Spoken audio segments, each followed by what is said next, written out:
णमो आयरियाणम् णमो अजायाणम् णमो लोये सवसाहुणम्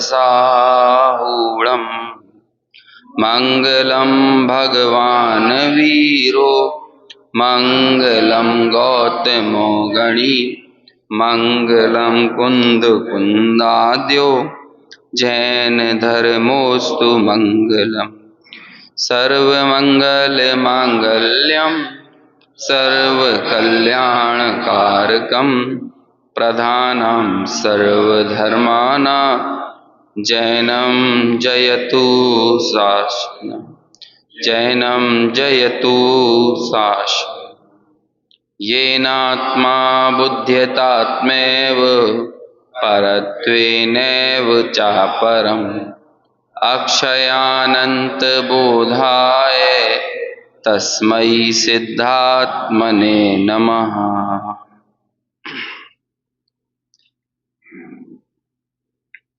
गाथा श्लोक क्रमांक 100 समाधि तंत्र। इस श्लोक में दो दर्शनों की जो मान्यताएं होती हैं, वो मान्यताएं यदि किसी साधक के जीवन में भी आ जाएं तो ऐसा व्यक्ति ना तो अंतरात्मा रह पाता है और ना ही परमात्मा पने का पुरुषार्थ कर पाता है। इसलिए इन दोनों मान्यताओं का उल्लेख यहाँ पर आचार्य ने किया है। आचार्य के दिमाग में ये बात नहीं थी कि उन्हें किसी दर्शन का निषेध करना है या किसी दर्शन की मान्यता के ऊपर प्रहार करना है, लेकिन नेचुरली वो बात जब खड़ी होती है तो किसी न किसी दर्शन से जुड़ती ही है। इसलिए जब टीकाकार ने इस श्लोक की टीका करी तो उन्होंने उन दो दर्शनों के बारे में उल्लेख किया। एक तो चारवाक दर्शन को मुख्य आधार बनाया और एक किसको बनाया, सांख्य मत को, है ना। ऐसे इन दो मतों की मान्यताओं को पर प्रहार किया। एक बार फिर से हम ये श्लोक पढ़ते हैं और पहले इस पूरे के पूरे प्रकरण को बहुत शांति से समझ लेंगे और फिर अपन इसको पूरा अर्थ पढ़ेंगे तो चीजें अच्छे से समझ में आएंगी, है ना। पढ़ते हैं अपन। क्या हुआ यहाँ पे, चटाई वगैरह हटा दी? हाँ, अच्छा अच्छा, चलो चलिए श्लोक पढ़ते हैं। Page number 182। अयत्न साध्यम निर्वाणम चित्तत्वं भूतजम यदि अन्यथा योगतस्तस्मान् न दुःखम योगिनां क्वचित्। पद्यानुवाद। पंचभूत से चेतना यत्न साध्य नहीं मोक्ष।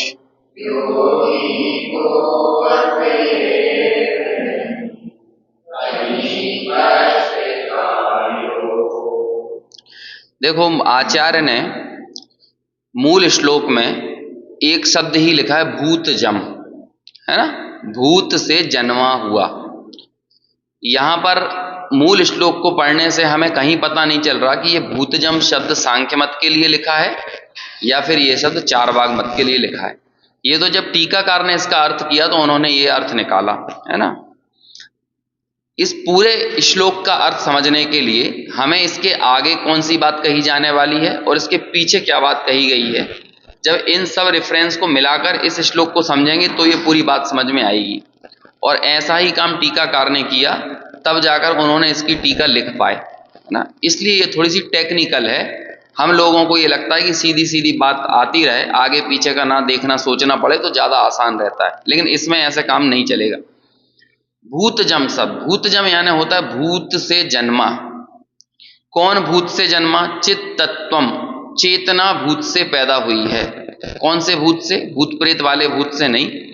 अब इसके भूत के दो अर्थ किए। है ना। देखो 15-20 मिनट में पहले पूरे के पूरे प्रकरण को अच्छे से समझ लो, फिर अपन ये पढ़ेंगे ना तो अर्थ जो टीका और भावार्थ पढ़ेंगे ना तब वो समझ में आएगा, नहीं तो वो समझ में कुछ नहीं आने वाला है। मेरे को तो रात को 1:30 बजे क्या कहें कि नींद नहीं लग रही थी, तो मैंने समाधि तंत्र खोला और फिर मैंने आगे तक का पढ़ा ना और पीछे का भी पढ़ा, और तो 1:30 से 2 बजे तक मैं जब पढ़ा तो फिर 2 बजे रात को अच्छे से ख्याल में आया कि इसका मतलब क्या है ना। इसलिए आपके मैं 20 मिनट मांग रहा हूं, तब जाके आपको ये बात समझ में आएगी। तो मूल श्लोक में तो क्या अर्थ आया है, भूत जम, भूत से जन्मा हुआ। अब उन्होंने कहा कि भूत से जन्मा हुआ, जन्मी हुई चेतना, ये मान्यता 2 तरह की हो सकती है। एक तो उन्होंने कहा सहज भूत, और एक भूत जम का अर्थ निकाला पंच महाभूत। क्या अर्थ निकाला, सहज भूत, और एक का मतलब निकाला पंच महाभूत। सहज भूत अर्थ किया किसके लिए, सांख्य मतों के लिए। सहज भूत, सहज भूत यानी, भूत यानी होता है, भूत शब्द है ना, ये तो पता नहीं लोगों ने कैसे भूत का इतना गंदा अर्थ कर दिया। भू धातु से भूत बना है ना। भवन, भवन सहज भवन सो भूत, जिसे बनाने वाला कोई ना हो वो कहलाता है भूत। समझ में आया ना, जिसे किसी ने नहीं बनाया। जैसे हम सब लोग भी कौन है, भूत हैं।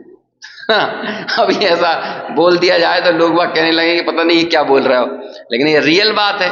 हम सब भी कौन है, और आचार्यों ने यूज किया है ये, इसका मतलब नहीं है। क्या कहते हैं, देखो गाथा नंबर है 233 प्रवचन सार की। इंद्रिय भूदाणी, क्या कहते हैं, आगम चक्षु साहू, है ना, इंद्रिय चक्षुणी सब भूदाणी, ऐसा ऐसी गाथा है, सुनिए ना। साधु आगम चक्षु होते हैं और बाकी सारे भूत जो है ना वो इंद्रिय चक्षु होते हैं। तो भूत का मतलब क्या है वहां पे, सब जीव। क्यों कहते हैं भूत, भूत मतलब क्या, भू धातु जो है ना, जैसे इसका नाम भवन है। भवन मतलब होना, क्या है, होना, जो हो गया हो। इसलिए जो हो गया हो ना उसे कोई बनाता नहीं है, लेकिन लोग बाग इतने अहंकारी होते हैं कि ये भवन मैंने बनाया, ऐसा करते हैं, लेकिन इसे किसी ने नहीं बनाया। आप बोलते हो भवन, है ना, और ऐसे बहुत सारे प्रयोग होते हैं भू धातु से, उन्हीं से एक शब्द बना है भूत। एक एक धातु से 100 हजारों हजारों शब्द बनते हैं, हजारों शब्द। ये संस्कृत की ताकत है, मूल धातुएं जो होती हैं ऐसे हजारों शब्दों का को क्रिएट करती हैं।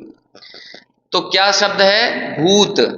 तो लिखा चेतना भी भूत जम है, ये है श्लोक, है ना। एक बार फिर से श्लोक पढ़ो, अच्छा अभी कई लोग बाद में आए इसलिए अपन फिर से पढ़ लेते हैं। मूल श्लोक से फिर टीका पे पहुंचेंगे। अभी मैं टीका नहीं पढ़ रहा हूं, आपको पहले इसका पूरा भाव दिमाग में बैठा देना, उसके बाद फिर पढ़ेंगे। अयत्न साध्यम निर्वाणम चित्तत्वं भूत जम यदि अन्यथा योग तस्तस्मान दुखम योगी नाम क्वचित। है ना। अब यहां पर देखो श्लोक, पद्यानुवाद मत पढ़ो, पढ़ लिया अपन ने। इस यहां पर कौन सा शब्द आया पहली लाइन में, भूत जम। तो भूत जम के अर्थ 2 किए, एक किया पंचभूत से जन्मा हुआ और एक किया सहज भूत से जन्मा हुआ, मतलब अपने आप जन्मा हुआ सहज भूत।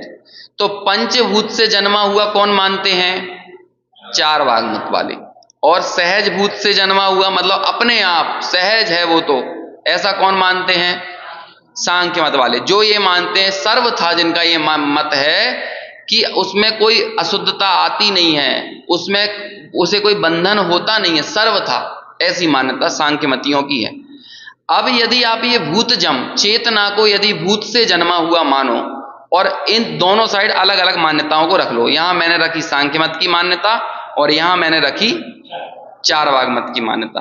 4 वाग्मत वाला बोल रहा है पंचमहाभूत और सांख्य मत वाला बोल रहा है सहज भूत। ठीक है, ये 2 मान्यताएं।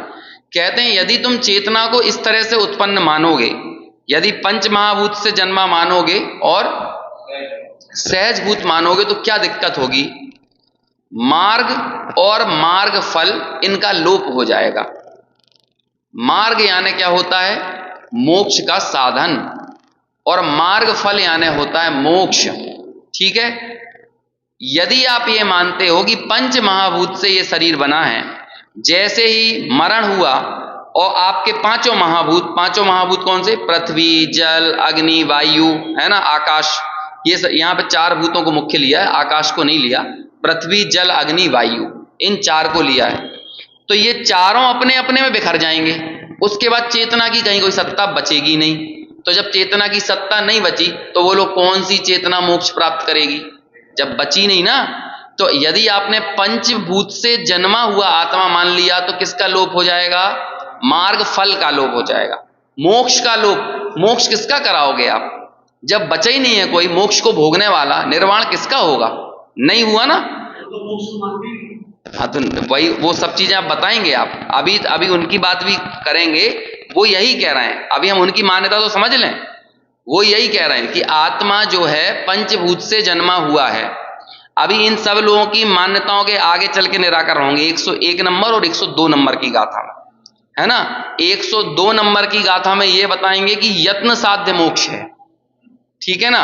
और 101 नंबर की गाथा में ये कहेंगे कि नहीं, ये तुम्हारी बहुत गलत मान्यता है जो तुम शरीर मात्र ही आत्मा को मान रहे हो। 101 नंबर की। यहां पर तो कुछ अलग बात कह रहे हैं। तो इसलिए जब हम आगे पीछे का अर्थ करते हैं ना, तब जाकर इस श्लोक का अर्थ निकलेगा, तभी जाके टीकाकार ने ये अर्थ किया। नहीं तो भूत जम के अर्थ ये दो निकालने की क्या जरूरत पड़ी? इसीलिए उन्होंने, और 8 मत थे, 8 में से दूसरे निकाल लेते। बौद्ध मत को क्यों लेके नहीं आए? 2 ही मत इसलिए लिए क्योंकि आगे जाके उनका ही निषेध आने वाला 101 और 102 नंबर की गाथाओं इस श्लोक में। इसलिए जब वो सब आगे पीछे का पढ़ा ना, तब ये बात पूरी क्लियर होती है, ठीक है। यदि पंच महाभूत से निर्मित आत्मा मानोगे तो क्या दिक्कत आएगी? निर्वाण किसका कराओगे? यदि आप ये मानते हो कि आत्मा तो सदा शुद्ध है, यदि ये मानते हो आत्मा तो सदा कैसा है? शुद्ध ही है, आत्मा सदा मुक्त ही है, तो उसे शुद्ध कराने के लिए कौन सा साधन करोगे? उसे मुक्त बनाने के लिए कौन से साधन की जरूरत है? साधन बोलो या यत्न बोलो, एक ही बात है। तो इस तरह से यत्न साध्य, निर्वाण यत्न साध्य नहीं रहेगा। और जब वो यत्न साध्य नहीं रहेगा तो उसके लिए यहां पर प्रयोग किया है निरुपाय या अयत्न साध्य। कैसा हो जाएगा वो? निरुपाय, कोई उपाय की जरूरत नहीं है। समझ में आया ना। तो यदि आपने सांख्य मत की मान्यता मानी तो मार्ग फल चला जाएगा, ओ मार्ग चला जाएगा। और यदि पंचभूत माने, पंचभूत से आत्मा माना, चारवाक मत की मान्यता मानी, तो कौन चला जाएगा? बात समझ में आ गई। एक में मोक्ष चला जाएगा और एक में मोक्ष का साधन चला जाएगा। एक में साध्य का खात्मा और एक में साधन का खात्मा। ये यहां बोला। अब देखो पहली लाइन यही बोलती है, अयत्न साध्यम निर्वाणम। निर्वाण जो है वो तो अयत्न साध्य है। चित्तत्तम भूतजम यदि, क्योंकि चेतना भूतज है इसलिए निर्वाण अयत्न साध्य है, क्योंकि निर्वाण पाने वाला भी नहीं है और निर्वाण के लिए किसी कोशिश करने की जरूरत नहीं है। एक लाइन से 2 मत की मान्यता यहां पर प्रस्तुत की, ठीक है। ऐसा आचार्य ने कहा। वो आचार्य ने मतलब प्रतिपक्ष सामने उपस्थित किया। फिर कहते हैं अन्यथा योगतः तस्मान। क्या कहा? जो योगी होते हैं। दूसरी लाइन में योगी की बात कही, पहली लाइन में कहा कि कोई यत्न करने की जरूरत नहीं है। और ये वाला श्लोक यहीं पर क्यों लिखा? क्योंकि इससे पहले वाले श्लोक में लिखा था इतीदम भावयेत नित्यम, नित्य इसी की भावना करो, नित्य इसी की भावना करो। जब तुम इसकी भावना करोगे तो तुमको अवाचिक, जो वचनों से गोचर नहीं है, ऐसे पद की प्राप्ति होगी। तो वहां पर 2 लोग बैठे हुए थे। जब 99 श्लोक का वाचन चल रहा था तो 2 लोग बैठे थे। तो उन्होंने बोला भैया कौन से वचन गोचर पद की बात? ऐसा कोई पद होता ही नहीं है। क्यों? क्योंकि पंचभूत से आत्मा बनी है। जैसे ये मर जाएंगे हम सब लोग, 5 भूत अपनी अपनी जगह पे चले जाएंगे। और जब वो सब अपने अपने जगह पे चले गए तो तुम कौन की मुक्ति करा रहे हो? ठीक है। और दूसरा बैठा हुआ था, क्या? कौन से यत्न की बात कर रहे हो भैया? ये तो पहले से ही शुद्ध है। ये कौन सी भावना आवना भाने की बात बोल रहे हो? कोई भावना की जरूरत नहीं है, ये तो मुक्त ही है, ये तो शुद्ध ही है। इसलिए कोई यत्न मत करो, खीर पूड़ी खाओ और मजे से सो जाओ। इसलिए यही एकमात्र काम है जो कि पूरी दुनिया अमूमन ऐसा ही करती है। पुरुषार्थ के लोभ के नाम पर सब लोगों को यही लगता है। समझ में आया? अभी देख, ये वाली बात कब पता चली? 103 नंबर का एक क्रांतिकारी श्लोक आएगा इसमें।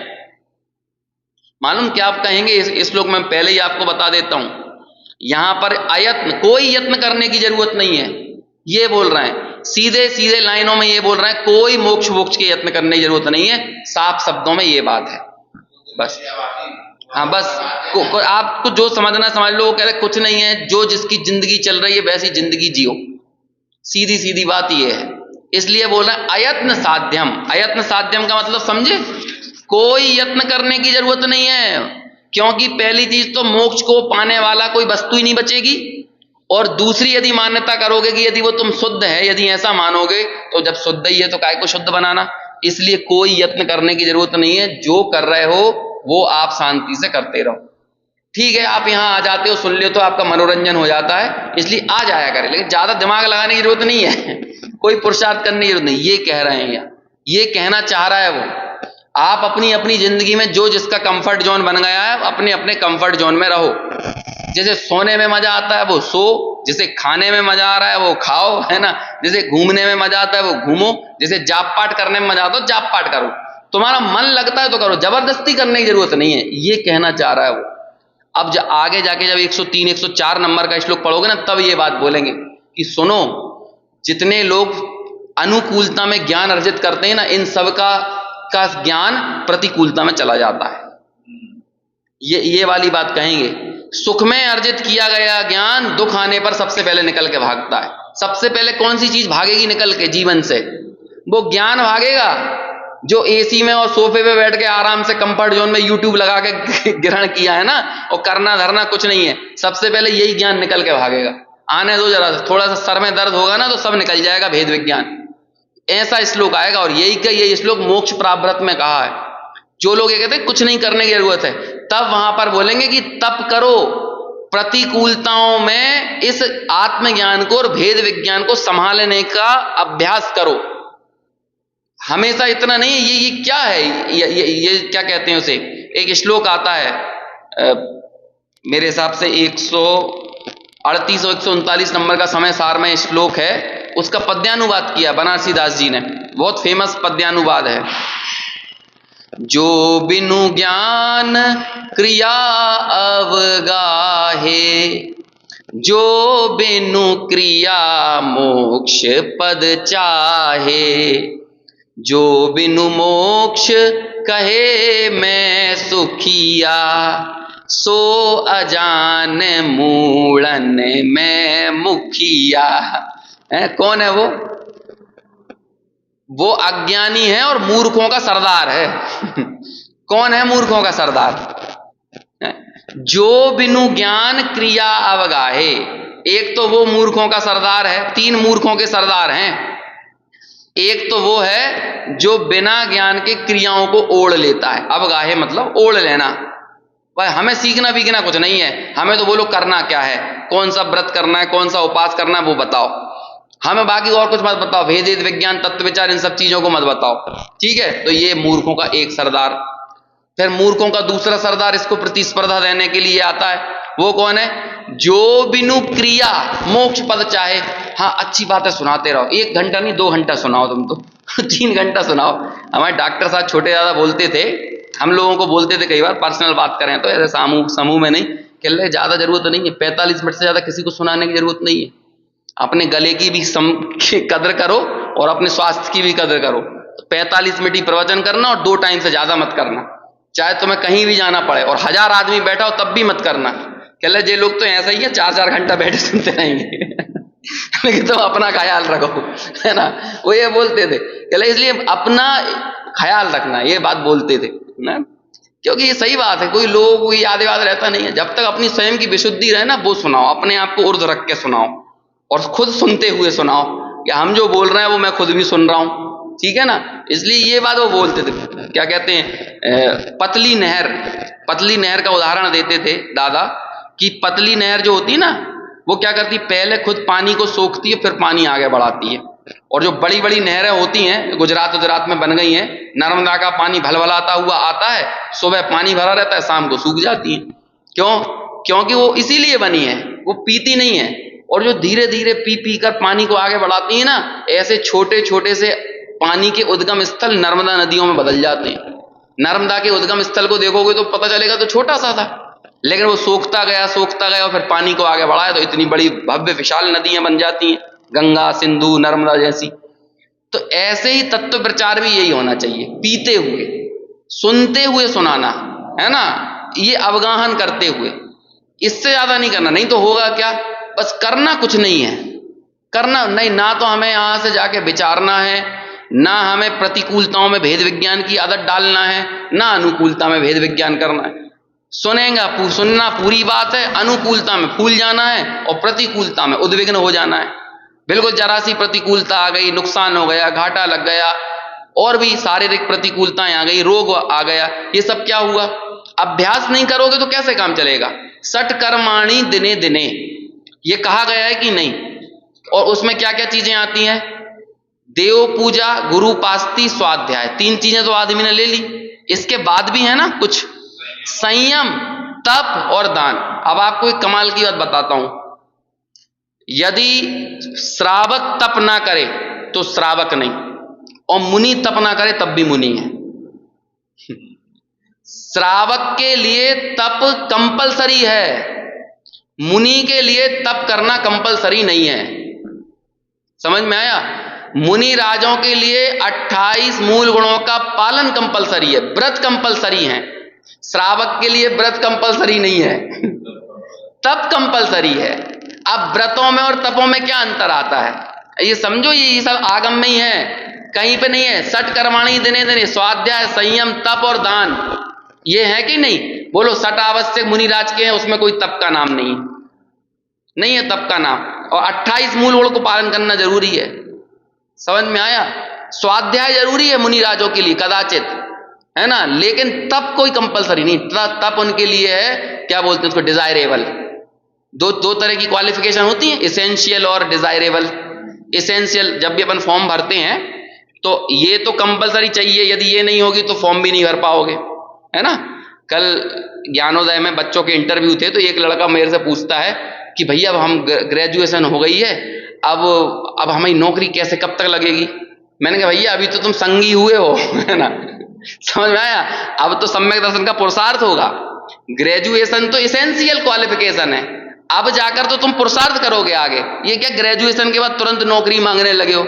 अब मेहनत करो, अब 5 साल, 4 साल, 6 साल लगेंगे, अब जाकर करेंगे। और यदि तुमने तत्काल में नौकरी के चक्कर में पड़ गए तो जीवन में कुछ ज्यादा हासिल नहीं कर पाओ। मैंने कहा आप पढ़ो, अभी तो क्या जैसे बोले तत्व विचार की शक्ति होना ये तो जरूरी है, और फिर तत्व विचार होना।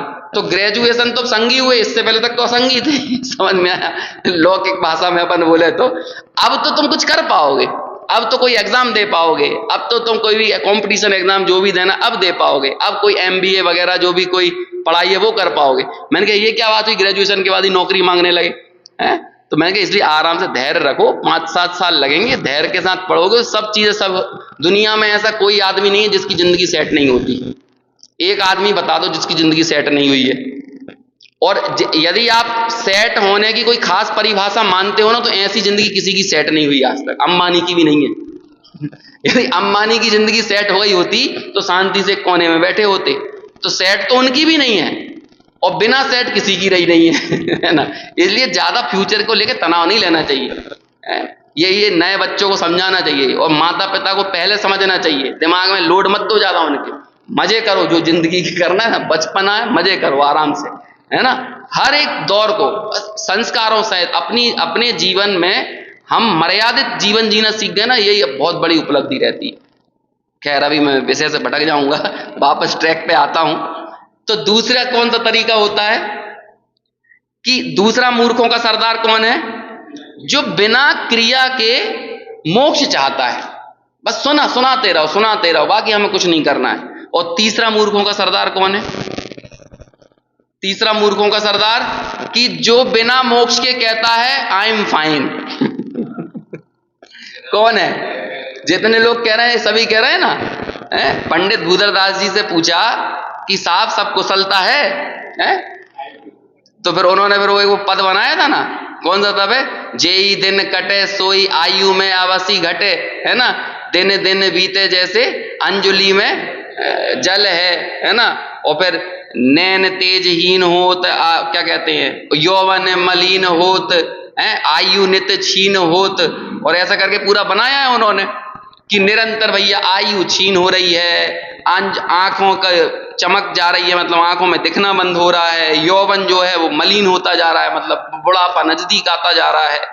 ये सब क्या है? ये एक उपन्यास में ऐसा लिखा, एक उपन्यास में, मतलब जैनों का नहीं है वो, एक राजा ने जब अपना चेहरा देखा उसमें कि आईने में अपना चेहरा देखा राजा ने, तो अपनी रानी को बोलता है कि अरे देख रही हो रानी जी, मेरा बाल पक गया है, ये देखो बाल पक गया। तो फिर वो रानी क्या बोलती है, कोई बात नहीं महाराज, ये तो काल राज रूपी दूध का संदेशा आया है ये तो काल राज रूपी दूध का प्रथम संदेश है ना। मतलब कितना बढ़िया है ये पहला पका हुआ बाल पहला कब दिख जाता है? 35-40 में ही दिख जाता है, 30-35 में, आजकल तो 12-15 में भी दिख जाते हैं लेकिन मान के चलो 35-40 में दिखा। तो फिर क्या हुआ, ये तो संदेशा आया है, ये तो छोटी सी चिट्ठी टेलीग्राम आया है ना, कि भैया अब ये समझ जाओ, ज्यादा रमने और रचने वाला कोई काम नहीं है, यहाँ ज्यादा ठहरने और मगन होने वाली कोई चीज नहीं है।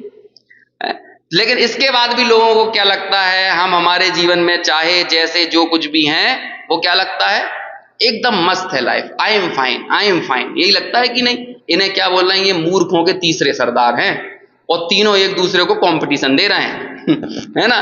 एक आदमी एक बोलता है क्या कि देखो कोई ज्ञान व्यान की जरूरत नहीं है, खूब व्रत पालो, खूब नियम करो, खूब तप करो, तो मूर्खों के सरदार नंबर 1।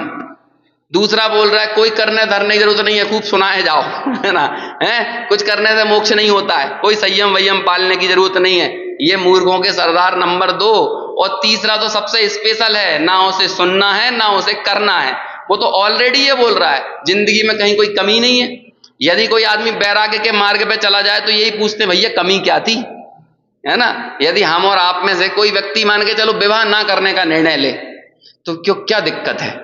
मतलब कोई आंतरिक भावना से कोई को तत्व रुचिकर लगता हो, इस भावना से यदि कोई निर्णय ले ले, तो पहला ही सवाल क्या होगा, तो दिक्कत क्या थी इन्हें, समस्या क्या थी? मुनि बन जाए तो और ज्यादा सवाल। मतलब मैं तो सोचता हूं, जो चौथे काल की कथाएं पढ़ते हैं ना, तो मुझे तो बड़ा कई बार आश्चर्य होता है। आज के समय में तो जीना मुहाल कर दे कोई आदमी, यदि बीच बारात छोड़ के चला जाए तो जीना मुहाल हो जाएगा उस व्यक्ति का, है कि क्या दिक्कत थी? 6 घंटे पहले तक समझ में नहीं आ रही थी तुम्हें, जो बारात निकलने के बाद ही तुमको छोड़ना था। हाँ, वो तो उसकी हालत क्या करेंगे? ये सब चीजें सोचो। शादी के अगले दिन कोई दीक्षा ले ले और 4 रानियों को भी ले जाए, 4 ही रानी राजाओं की, वो 4 ही बेटियां राजकुमारी, कितने सपने संजोए होंगे कि इन बेटियों की शादी ऐसी ऐसी जगह करूंगा, और वो एक ऐसे आदमी से पाला पड़ गया कि खुद भी निकल ली और 4 को भी ले गया है, 4 को दीक्षा दिला दी भरी जवानी में। तो बोलो क्या बोलोगे यार हम लोगों ने तय किया है ना, मोक्ष का प्रसाद तो उम्र में होना चाहिए, 50, 55, 60 साल के बाद होना चाहिए। अपन सब अवधि ज्ञानी बैठे हैं कि जब जिएंगे ही 55 साल 60 साल। ये सब जो पंक्तियां लिखी हैं दौलत राम जी का, आप कभी कभी सिर्फ इतना काम किया करो, हर डाल का आखिरी छंद पढ़ो, हर ढाल का आखिरी छंद, उसमें आपको इतनी गहरी प्रेरणा मिलेगी, और इतने मतलब अंदर से भीग के दौलत राम जी बोलते हैं कि मतलब क्या कहें उसे, कि जो लो न रोग जरा गहे, तो लो झटती निज हित करो। अब ये लाइन आप विचार करो, हम और आप लोग आए दिन सुनते हैं, आप लोग कुछ नहीं करना आपको, आप अपने आसपास का, आपके ऑलरेडी समाचार आपके जीवन में एक पड़ा होगा, ऐसा ना ऐसा, आपके किसी परिचित का, किसी ना किसी का समाचार, उनको ब्रेन हेमरेज हो गया है, उनको हार्ट अटैक आ गया है, उनको कैंसर हो गया है, कोई ना कोई पड़ा होगा। तो अपन लोग काय से बने हुए हैं? नहीं, अपनी बॉडी काय में बनी है? अपनी Z+ सुरक्षा है शरीर की, है? अरे जिनकी Z+ सुरक्षा है वही मर रहे हैं जब, तो इधर तो कहीं की कुछ सुरक्षा नहीं है। किलों के अंदर घुस रही है मौत, किलों के अंदर घुस रही है बीमारियां। जो बहुत अच्छे से क्या जिम विम जा रहे हैं और बहुत अच्छे से अपना प्राकृतिक चिकित्सा, नेचुरोपैथी, योगा और सब कुछ कर रहे हैं, उनको नई रोग और मरीज छोड़ रही है। तो हम लोग काय से बने हुए हैं? और इसके बाद भी हमें लग रहा है आई एम फाइन, कोई कमी नहीं है, कोई कमी नहीं है।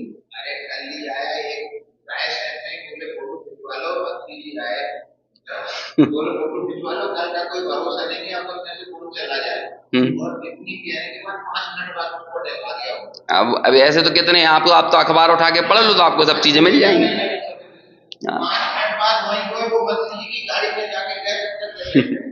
अब ये सब चीजें हैं ना। अभी वो 21-22 साल की लड़की अपन ने देखा था, क्या था वो, स्टेज पे नाचते नाचते क्या सोच के उसने तैयारी की होगी, क्या सोच के स्टेज पर चढ़ी होगी, क्या हुआ, और अब अपन को क्या लगता है? तो अभी अपन को क्या लग रहा है? अभी पूछने दो किसी से, ये सब तकिया कलाम है, बचपन में ही रटवा दिए जाते हैं। 2 साल के बच्चे को रटा दिया जाता, आज तक अपन रटे हुए हैं। हाउ आर यू है ना, क्या है, कैसे हो, अपनी कुशल क्षेम कहते हुए आपकी कुशलता की कामना करता हूं। पहले ये तो बताओ कुशलता कहते किसे हैं? हैं? दुकान चलते रहना कुशलता है, शरीर निरोगी बने रहना कुशलता है? कुशलता है क्या? पहले ये निर्णय तो करो। तो ये तीसरे प्रकार का मूर्ख है। अब इन तीनों में कंपटीशन है कि इनमें सबसे टॉप पे कौन है है ना, बोलो किसको बनना है, कौन को पहला नंबर चाहिए? मूर्खता का भी कोई शिरोमणि होने का कोई कंपटीशन हो तो ऐसा शिरोमणि कौन होना चाहेगा? लेकिन है, हम और आप लोग अलग अलग समयों पर अलग अलग मूर्खताओं में कंपटीशन करते हैं और टॉप पे आना चाहते हैं। कभी लगता है कि अरे कोई करने धरने की जरूरत नहीं है, कभी कुछ क्रिया करते हैं तो अहंकारी हो जाते हैं, और कभी तो कुछ नहीं करते हैं तो अभी बोलते हैं सब बढ़िया चल रहा है, हे प्रभु बस ऐसे ही चलता रहे, सुख साता बनी रहे। लेकिन नहीं बने रहेगी, दुनिया की सबसे बड़ा झूठ है ये, साता नहीं बनी रहेगी। लिख के ले लो, किसी की साता, चक्रवर्तियों की साता नहीं बनी रहती। तो अपन चक्रवर्ती जैसा पुण्य तो लेके कोई आया नहीं है। जब चक्रवर्ती की नहीं बने रहने वाली, अभ्युदय सुख के प्राप्त करने वाले होते हैं चक्रवर्ती, और यदि वे साता में ही पड़े रहे तो घनघोर असाता में जाते हैं ना। चक्रवर्ती पद पे ही मरे तो कहां जाएगा? तो बोलो साता कहां लेके जाएगी आपको? तो उसका 6 खंड का संपदा उसको जब वहां ले गई तो हमें क्या लग रहा है, हमारे 2-4 मकानों में जो तन्मयता वो हमें ना ले जा पाएगी? 7वें में तो नहीं जाएंगे, 6ठे में तो नहीं जाएंगे, लेकिन दूसरे तीसरे में तो खुला ही है रास्ता, है कि नहीं? और फिर उसके बाद वहां से भी निकले, चलो नरक में चले गए तो भी कोई दिक्कत नहीं है, वो समस्या नहीं है। संगी पंचेंद्रिय नरक में तो अभी तो ऐसी दशाएं कि असंगी पंचेंद्रिय अवस्थाएं, अपर्याप्त अवस्थाओं में चले गए, अब उसके बाद फिर क्या कर लेगा जी? तो ये एक मान्यता है जो ये बोलता है कि कुछ करने की जरूरत नहीं है, अयत्न साध्यम, ये इतना सा शब्द है ना, अयत्न साध्यम, जो श्लोक का पहला शब्द है। कोई यत्न करने की जरूरत नहीं है, क्योंकि ये तो भूतज है चित्त, या तो पंचभूत से बना है तो अपने आप बिखर जाएगा, और यदि चेतन भूत है, वो क्या कहते हैं, सहज भूत है, तो सदा शुद्ध है, इसलिए यत्न करने की जरूरत नहीं है। इस तरह से एक ने मार्ग का लोप कर दिया और एक ने मार्ग फल का लोप कर दिया। दूसरी लाइन में आचार्य कहते हैं नहीं भाई, यत्न करना पड़ेगा। योगी जिन क्रियाओं में प्रवर्तता है उन क्रियाओं के करने से उसे दुख नहीं होता। जिस यत्न को तुम समस्या मान रहे हो और उसे समस्या मानकर ये कह रहे हो कि कोई यत्न करने की जरूरत नहीं है, मोक्ष का कोई पुरुषार्थ करने की जरूरत नहीं है, कोई तप करने की, कोई संयम करने की जरूरत नहीं है, क्यों ऐसा कह रहे हो? क्योंकि तुम्हें उसमें दुख लगता है। तो कहते हैं सुनो, सत्य बात यह है कि जो इस मोक्ष के पुरुषार्थ को समझता है और इस पुरुषार्थ में आगे बढ़ता है, ऐसे व्यक्ति को दुख नहीं होता, क्योंकि निरंतर खिरने वाले स्वसंवेदन के सुख से वो आनंद का भोग करता है, तो उसका तो आनंद बढ़ता है, दुख नहीं बढ़ता। आपको दिख रहा है उसके शरीर की प्रतिकूलताएं, आपको दिख रहा है परिचय, आपको दिख रहा है उस योगी का उपसर्ग, लेकिन ना तो उसे उपसर्ग परेशान कर रहे हैं ना परिचय परेशान कर रहे हैं, वो तो निरंतर स्वसंवेदन से खिरने वाले आनंद का लाभ लेते हुए निरंतर तीव्र गति से मोक्ष में पलायन कर रहा है। ये दूसरी लाइन कहती है, देखो दूसरी लाइन, अन्यथा योगता तस्मान ना दुखम, ना दुखम, क्या बोल रहे हैं? ना दुखम, जो योगी है उस योगी को कोई दुख नहीं है। ना दुखम, योगी नाम क्वचित, कोई, क्वचित यानी क्या होता है, उस योगी को कोई दुख नहीं है। क्यों? क्योंकि वो तो स्वसंवेदन का, जिस यत्न को तुम नकार रहे हो, उस मोक्ष मार्ग के यत्न को करने वाला योगी है ना, उसे कोई दुख नहीं होता है। ये इस श्लोक का सामान्य अर्थ है। समझ में आया? इस अर्थ को समझ में आया क्या है? वो ये दोनों तर्क क्यों रख रहा था, पंचभूत और सहजभूत वाले? यत्न को नकारने के लिए, कुछ करने की जरूरत नहीं है, जो जहां जो कुछ कर रहा है वो सब आराम से करते रहो, तुम्हारा काम बनता रहेगा, ठीक है? इस तरह से उसको नकारा। अब देखो, अब मैं टीका और भावार्थ पढ़ूंगा तो अब आपको चीजें आसानी से समझ में आएंगी। इस रेफरेंस में हम पढ़ेंगे ना, और यदि अभी भी कुछ समझ में नहीं आया तो घबराना नहीं, आगे के 101 और 102 नंबर के श्लोक पढ़ लेंगे ना तो सब समझ में आ जाएगा, क्योंकि वो ऐसा ही है। बहुत बढ़िया बढ़िया श्लोक हैं, 4 श्लोक और बचे हैं। 5वां श्लोक तो क्या कहते हैं, अंतिम प्रशस्ति होती है ना, ऐसी अंतिम प्रशस्ति है अंतिम श्लोक। तो 182 पेज पर सबसे नीचे टीका, चितत्व अर्थात चेतना स्वरूप तत्व यदि भूत ही हो, अर्थात पृथ्वी, पानी, अग्नि और वायु रूप भूतों में से उत्पन्न हुआ मानने में आवे तो निर्वाण अयत्न साध्य रहे, निर्वाण की कोई जरूरत नहीं है। अथवा यत्न से निर्वाण साधने योग्य ना रहे, मतलब कोई निर्वाण को साधने के लिए कोई कोशिश मत करो, रुपया पैसा धन संपत्ति कमा रहे हो वो कमाते रहो, है ना, क्योंकि पंचभूत का ये शरीर है, पैसा जितना ज्यादा कमाओगे उतने ज्यादा टूर मार के आ पाओगे, है ना, लंदन, अमेरिका और जहां जहां जा पाना, इसलिए कोई यत्न मत करो निर्वाण का। इस शरीर के परित्याग से, क्योंकि जहां ये शरीर छूटा तो विशिष्ट अवस्था की प्राप्ति योग्य आत्मा का उनके मत में यानी चार्वाक के मत में अभाव है। शरीर छूटा, आत्मा खत्म। जब शरीर छूटने के बाद आत्मा की सत्ता ही नहीं है तो निर्वाण होने का सवाल ही पैदा नहीं होता, क्योंकि वे मरण रूप शरीर के विनाश से उत्तर काल में आत्मा का अभाव मानते हैं। तो पहला वाला जो भूतज था वो ये हुआ। दूसरा भूतज सांख्य मत में भूत ही अर्थात सहज भवंसो भूत, यानी स्वयं से शुद्ध, एक बार जो शुद्ध था तो शुद्ध ही है, शुद्ध ही रहेगा, अशुद्ध वशुद्ध कोई पर्याय नए को मानते ही नहीं है। पर्याय दृष्टि मतलब पर्यायार्थिक नए से विवेचन है ही नहीं वहां पर। हमारे यहाँ जैसे द्रव्य गुण पर्याय तीनों है ना साथ में, गुण पर्यायवद द्रव्यम, वहां पर है ही नहीं है। वहां पर तो सिर्फ गुण और द्रव्य, प्रकृति और पुरुष, बस यही चलता है वहां पे। तो सहज भवंसो भूत अर्थात शुद्धात्म तत्व जो उसमें उत्पन्न हुआ वह उसके स्वरूप संवेदक पने से जिसका आत्मलाभ प्राप्त हुआ, ऐसे प्रकार का चितत्व यदि हो तो निर्वाण अयत्न साध्य हो, अर्थात यत्न से ध्यान के अनुष्ठान आदि से निर्वाण साधने योग्य नहीं है, नहीं रहता, क्योंकि नित्य शुद्धात्म स्वरूप जो नित्य ही शुद्धात्म है, निरंतर जो शुद्ध है, ऐसे शुद्धात्म स्वरूप के अनुभव में सर्वदा ही आत्मा की निरूपाय यानी अयत्न साध्य मुक्ति प्रसिद्ध है। जो सदा शुद्ध ही है उसे शुद्ध बनाने के लिए कोशिश क्यों करते हो, वो तो शुद्ध ही है, इसलिए वो निरूपाय है, अयत्न साध्य है। ये हुआ सांख्य मत की बात। अथवा इस श्लोक में अयत्न जो पहला शब्द है ना, पूरा जोर अयत्न शब्द पे दिया है, उसका ये कहना था कोई यत्न मत करो, कोई यत्न मत करो, अयत्न को स्थापित करना चाह रहा है वो। और हम लोगों को भी ऐसा ही लगता है कि अयत्न आगे जाकर सिद्ध करेंगे कि ये मोक्ष कथनचित अयत्न साध्य है और कथनचित यत्न साध्य है, ऐसे स्यादवाद से सिद्ध करेंगे। यत्न साध्य किन के लिए है और अयत्न साध्य किस अपेक्षा से कहा है, ये दोनों बातें कहेंगे। ये ठीक वैसा ही है जैसे कि क्या होता है, वो जो छोटे बच्चे वो स्लाइड करते हैं ना ऊंची ऊंची जगहों से, तो बच्चा स्लाइड करने से घबराता है तो उसका पापा ऐसे धक्का देता है उसको, है ना, तो पहली बार तो धक्काना पड़ता है ना उसको।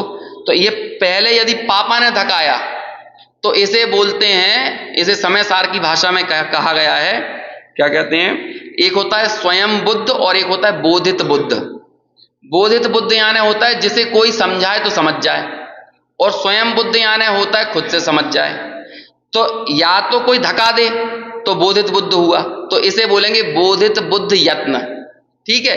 और दूसरा तरीका कि वो खुद हिम्मत जुटाए और खुद कूद जाए, तो ये क्या हुआ, स्वयं बुद्ध यत्न, इसे बोलते हैं यत्न।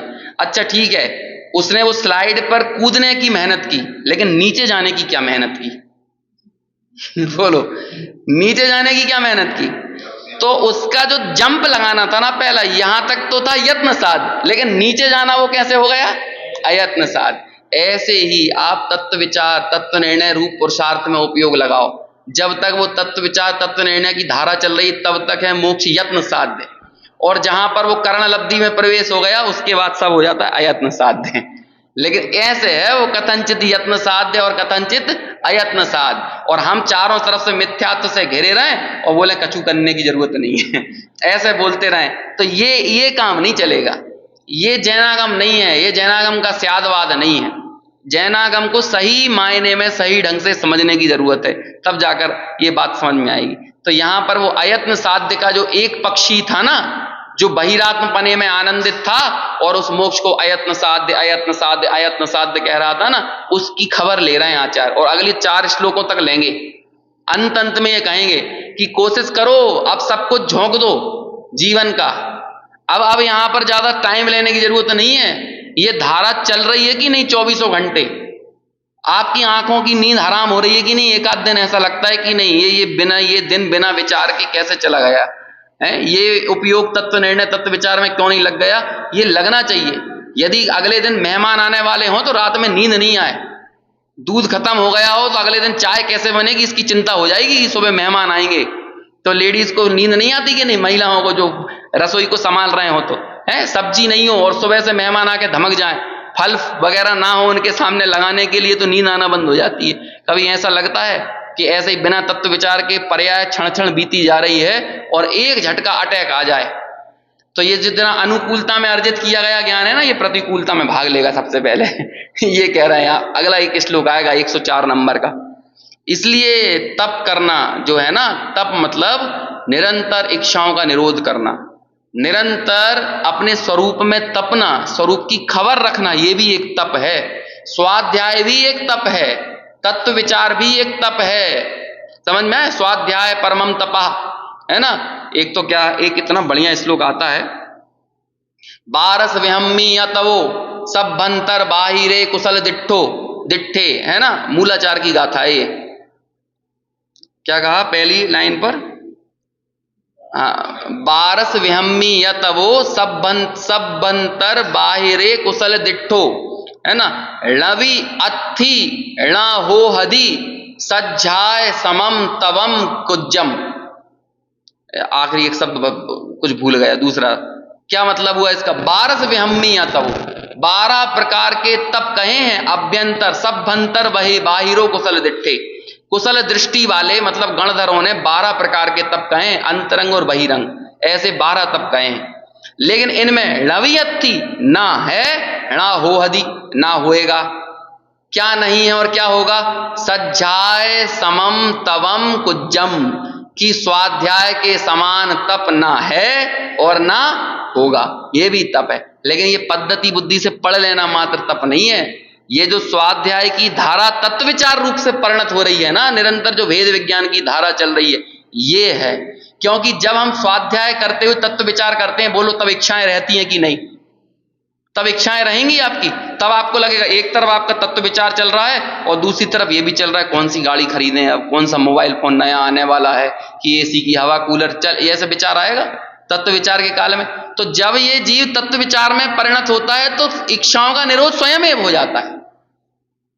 अच्छा, आप लोग यहां बैठते हो, आपको ये तो दिखता है कि यहां बैठने पर क्या हो रहा है, लेकिन आपको ये दिखा कभी कि यहां बैठने पर क्या क्या नहीं होता है? बोलो क्या क्या नहीं होता है? भले अभी निर्णय नहीं है तो भी अकाम निर्जरा रूप से होता है कि नहीं होता है? यहां बैठते हो तो आप पानी पीने के विकल्प नहीं आता है आपको, आता भी होगा तो बैठे हो भैया 10 मिनट और निकाल लो, अभी लग रहा होगा किसी को, है ना।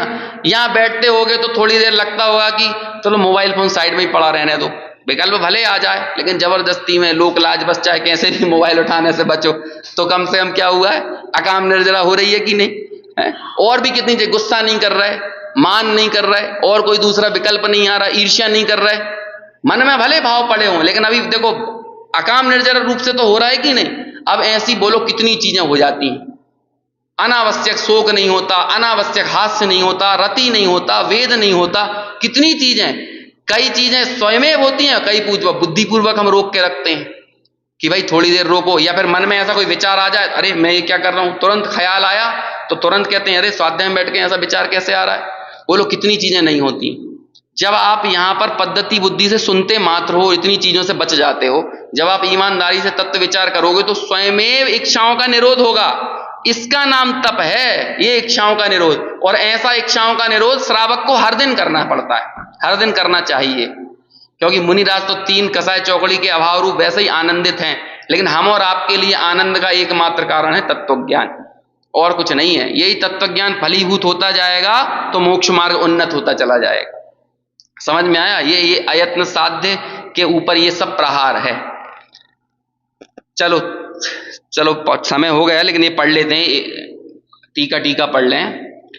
अयत्न इत्यादि वचन हैं वे निष्पन्न इतर योगियों की अपेक्षा से है। निष्पन्न इतर योगियों की अपेक्षा, वहां निष्पन्न योगी की अपेक्षा से चित्तत्व यदि भूत हो अर्थात स्वभाव ही हो, यहां भूत शब्द के स्वभाव के अर्थ में समझना, अर्थात मन वाणी काया इंद्रियों आदि से अविक्षिप्त आत्मस्वरूप भूत, अर्थात उसमें उत्पन्न हुआ हो, अर्थात उसके स्वरूप के संवेदक पने से जिसका आत्मलाभ प्राप्त हुआ हो, ऐसे प्रकार का चित्तत्व यदि हो तो निर्वाण अयत्न साध्य है। देखो यहाँ पर बहुत कठिन शब्द आए हैं, आप तनाव मत लेना, जो चीज मैंने आपको पहले बता दी थी उतना मतलब है।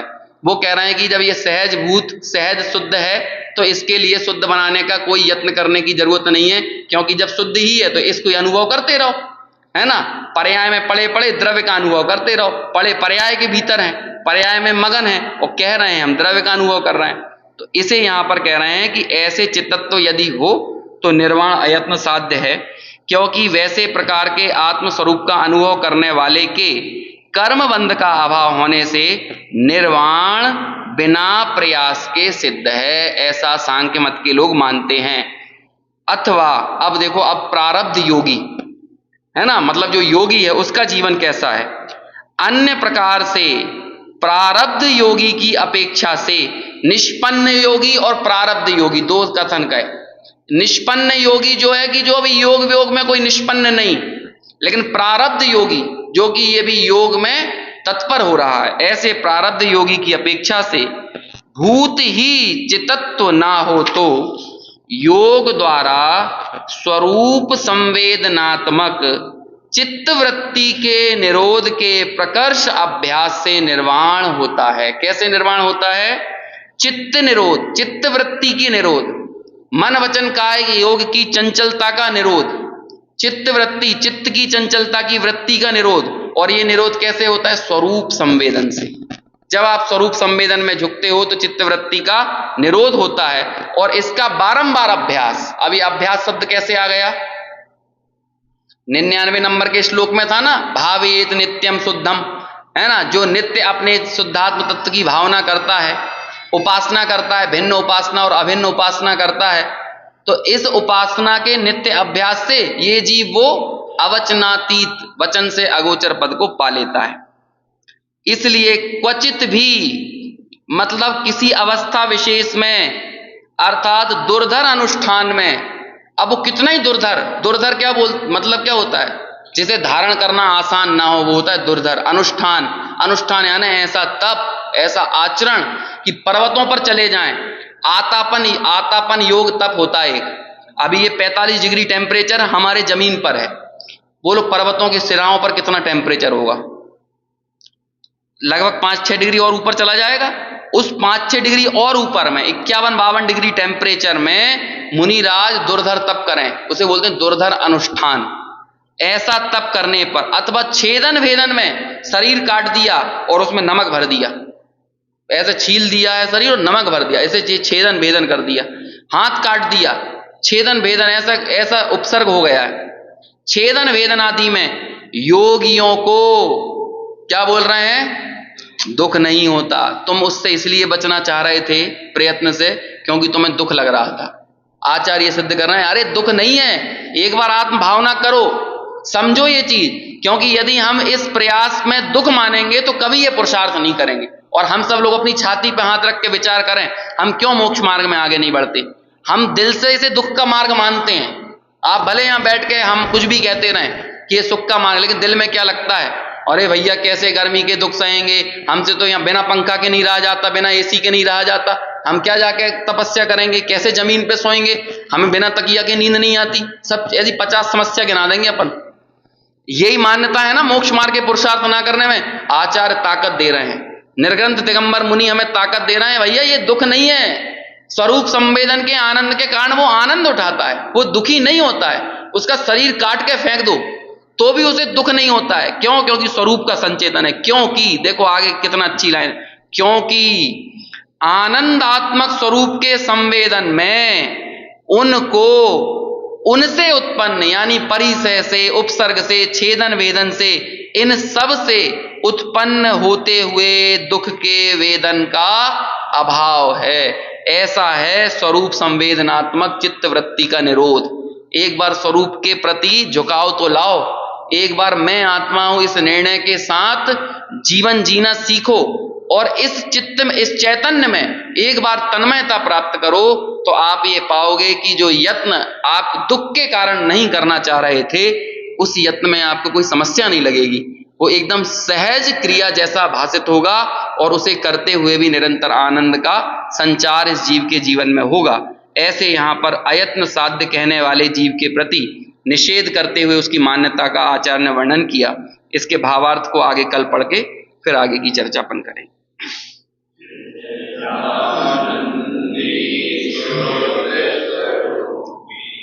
अविनाशी